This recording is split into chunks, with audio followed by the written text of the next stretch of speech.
Mga kapuso, itinalaga si Senator Sani Angara bilang kalihim po ng Department of Education. Ang kabilang po sa mga marching orders ng Pangulo ay isaayos yung pagtuturo ng history. Sabi ni Senator Angara, incoming Deputy Secretary, hindi naman daw iniutos ng Presidente na i-revise yung history. Basta't isaayos daw yung pagtuturo na parang casual, yung mas madaling i-absorb ng mga kabataan. Ngayon, ang isa pang issue, ang direktiba din ng Pangulo, pagbutihin yung K-12 program kasi hindi natupad yung mitiin ng K-12 na maging employable na, makakakuha agad ng trabaho yung mga gagraduate ng senior high school. Kasi ang nakita ng problema doon nung pong nagkaroon ng mga hearing sa Senate kasi daw walang certification, walang anumang accreditation yung mga nagagraduate ng senior high school. So anong pagbabatayan naman ng mga employer? Tsaka yung mga nasa employers din kasi ayaw nilang tanggapin yung mga senior high school graduates dahil may hiningi rin naman sila mga qualification. So ngayon, ano ang pwedeng iambag dito doon po sa mga kautosang ito ng Pangulo ng ating pong mga public school teachers? At saka matanong na rin natin kung ano yung paghahanda ng mga teachers dahil magpapasok na July 29 ang pasukan dun sa mga public schools. Si Sir Benjo Basas po, National Chairperson ng Teachers Dignity Coalition, nasa ating linya. Magandang umaga po sa inyo, Sir Benjo. Yes, Ma'am Nimfa, good morning po at good morning sa mga nakikinig po nating mga kapuso. Yeah, good morning, sir. Sir, si Senator Angara na po ang DepEd Secretary napapasok. Ang sabi nga mataas yung qualification niya, mataas din yung expectation sa kanya. Kayo po sa Teachers Dignity Coalition, ano yung expectations ninyo kay incoming Secretary Angara?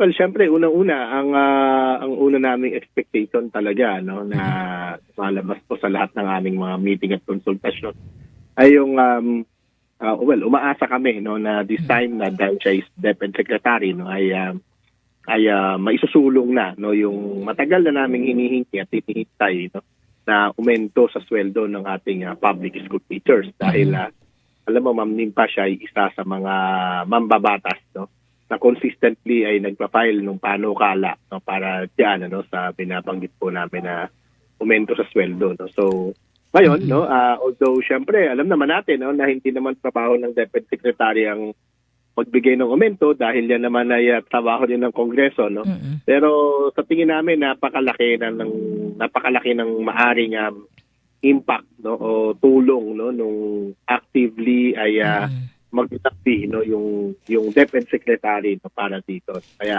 mas hindi niya kami bibiguin sa usapin po. At saka may nabanggit po siya na positive siya na magkakaroon po ng increase sa mga teachers ngayong Marcos administration. Kada administrasyon naman daw po may increase. At saka kasama ho kayo sa salary standardization law. Tama ho ba? Yeah, opo. Tama. Kasama kami sa SSL. Pero sa totoong buhay, itong SSL po na ito'y isa sa mga nagpapahirap po. Isa sa mga dahilan kung bakit ang sweldo ng mga guro ay hindi umaabot doon sa antas na dapat na pagkilala ng Estado because of SSL. Kaya isa po namin layunin talaga, Ma'am Nimpa, na strategic ay ma-liberate yung mga teachers from that SSL at sundin yung tadhana ng batas, yung Magna Carta for Public School Teachers in terms of salaries for of our teachers. But then sige, ngayon naman lang yan na andyan yung SSL, yan ay hindi naman natin maiaalis.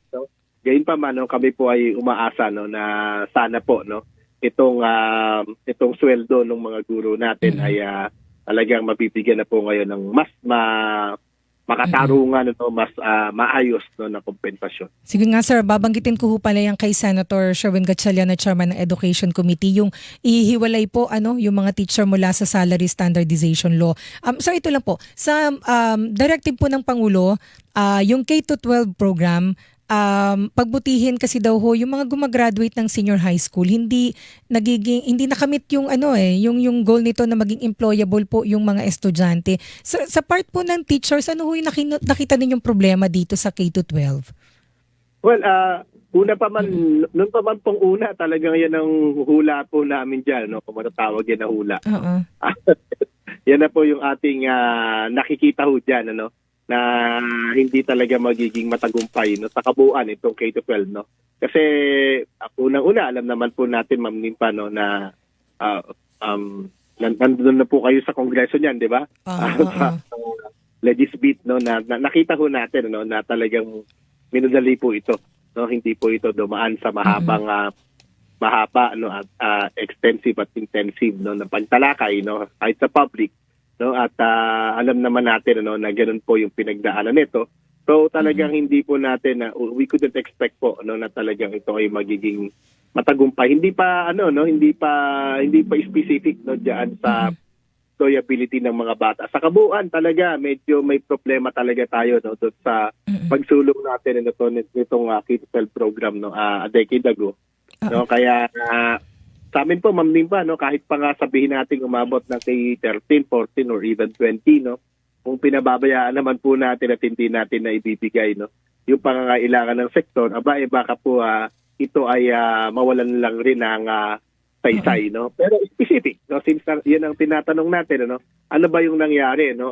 Well, tama naman po yung lumabas doon sa mga hearings no, ng both houses of Congress no, na yung mga graduates natin ng K-12, no, specifically yung TVET no yung TVL no technical vocational livelihood no education ay lumalabas po no ayon sa pag-aaral po no ng CHR no and even no ng mga employer no na talagang ayaw nila mag-hire dahil kulang doon sa skills no yung mga bata no? Tsaka So, sir, parang doon sa pagtuturo doon sa K-12, di ba nadagdagan ng 2 taon, senior high school, pinagturo yung mga teacher na hindi naman nila expertise.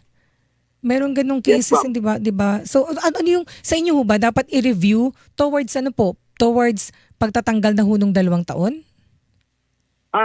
Kami no honestly hindi pa naman po kami although syempre no babalikan ko lang Ma'am Nimpa no nung isinusulong ito ng gobyerno noon nung 2012, 2013 up to 2014 and 2013 na ipasa yung batas no. Nung isinusulong po ito no kami isa sa mga organisasyon na tumutol. No po, no, dahil nga sa kawalan ng kahandaan po. Ngayon mukhang may kakatotoo yung ating mga worries po noon ng mayorya ng ating mga kababayan dahil mas maraming mga mamamayan po natin mga magulang lalo na and even our teachers no ay tutol no kung reluctant no kung hindi man talagang tutol no dito po sa K-12 program no dahil dito sa mga worries po na to dahil dito sa mga takot po natin na to no at totoo na no. Pero ngayon doon Ma'am Nimpa doon sa issue na kung dapat ba itong ipatigil na at ibalik na tayo sa 10 10-year basic education cycle no. Mukhang kailangan natin talagang kasi there should be a transition dahil malaki adjustment po yan no. Kaya kami hindi naman namin sinasabi agad-agad no. Tatanggalin yung 2 years no. Mas ito sa amin kung paano ito tatanggalin at kung kailangan bang tanggalin kagad. Right now no of course you're aware of this po no. Meron po tayong education pathways no yes sir.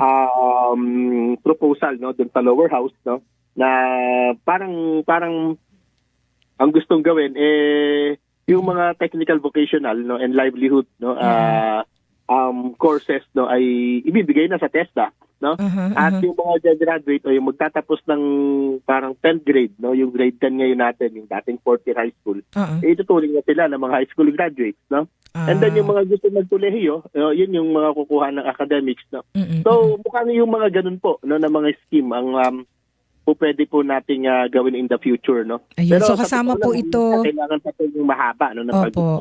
At saka total din naman ho nirerepaso naman ngayon sir yung curriculum 'di ba ng K-12 na kasi daw ang dami-dami isinaksak na mga subjects. So kasama po ito sa request ninyo din kay Senator Angara, kay Secretary Angara yung pagrepaso dito sa K-12 not just the curriculum kundi yung pong number of years din ng pagpasok. Ito sir, doon sa mga teachers lang po specific yung may mga teachers so kasi na nalubog sa utang, 'di ba? Yung sabi nga mga taga London, loan dito, loan doon. Tapos pahirap yung mga nauutangan. So doon sa inyo, ano yung request niyo kay Senator Angara para matulungan ho yung mga teachers in terms of yung kanilang kita bukod doon sa sweldo, 'di ba? Para hindi naman ho nahihirapan yung mga teachers sa pera kasi nakaka-distract din ho sa pagtuturo kapag ang teacher problemado sa pera . Tama po yan, no? Kasi hindi ka talaga makafocus. No? Kahit naman ho ako. Kahit sino, opo. Kaya kapag masyado kang pag maraming iniisip, Opo, no? opo. Lalo na pag ang iniisip natin financial, talaga mahirap po. No? Oo. Alam mo, dami talaga mga teacher dyan, ano? Doon sa pag-aaral din po na lumabas, and it was revealed, no, by the DepEd, no, nung mga nakaraan, no, na parang mas mataas, no, ng something, if I'm mistaken, na around 50%, no, yung propensity to borrow, no, nung ating mga guro, no. So this the reason is economic, of course, no. The reason is talagang kulang, talagang kapos po, no, yung ating yung sweldo, no, na natatanggap po ng ating mga teacher, no, talagang kulang ho yan, no, kahit anong gawin ho natin, no. Kaya yun po yung yun nauuwi, no, sa pangungutang, at lalo na kapag meron kasi yung peculiarity, no, Miss Limpa, nung pagiging teacher, no. Halimbawa, no, ng halimbawa po, no, yung mga teacher ay kailangan mag-aral, no, for promotion kailangan naming mag-aral, no. Opo. So hindi naman libre ang tertiary o ang postgraduate education, no. Mahal po 'yan, no, kahit sa mga state universities and colleges, no po, may bayad po 'yan, no po. O kaya kailangan namin magkaroon ng sariling bahay, no, dahil pag teacher ka naman, hindi kahit hindi ka teacher, no, dapat meron kang bahay, no, na sariling tahanan, ano po, no, kahit ang trabaho mo, no, yan ay karapatan, no, ng mga taong bayan, ano po, ng mga mamamayan, yung karapatan sa paninirahan, ano. Pero sir, mabanggit ulit. Sir, sorry, sir, magpaparto ako sa inyo ha, tungkol dun sa preparation sa school. Anyway, July 29, so meron tayong 2 Sundays para kulitin ko kayo. Banggitin ko na lang po sa inyo, Sir Benjo, na sabi ni Senator Angara, kakusapin niya ang GSIS, yung Land Bank, kahit yung SB Corp ng DTI, yung Small Business Corporation, para daw po sa kung sakali ay flexible na pagpapautang sa mga teacher para hindi na pumatol sa mga 5-6 kung talagang kailangan umutang. Ayun. Ito po yan. In fact, kasama po yung issue ng GSIS, no, doon sa aming ihahatag, no, sa ating secretary, no. Meron po kaming 10 issues, no, urgent concern. Sana po, no, kami ay mapagbigyan, no, ng pagkakataon na makausap ang secretary. Yes, sir. Sana bago ang vote-taking, ito po. Ayan. Paparating po natin. Ite-text ko, sir. Sir, maraming salamat po, Sir Benjo. So, ulitin po ha. Pasensya na na kinupos tayo ng oras. Thank you, sir. Yes, pa. No? Maraming salamat po. Ayan, salamat po. Si Sir Benjo Basas na mabilis sumagot kapag ako may mga tanong tungkol po sa mga teacher. Malapit sa akin mga teacher.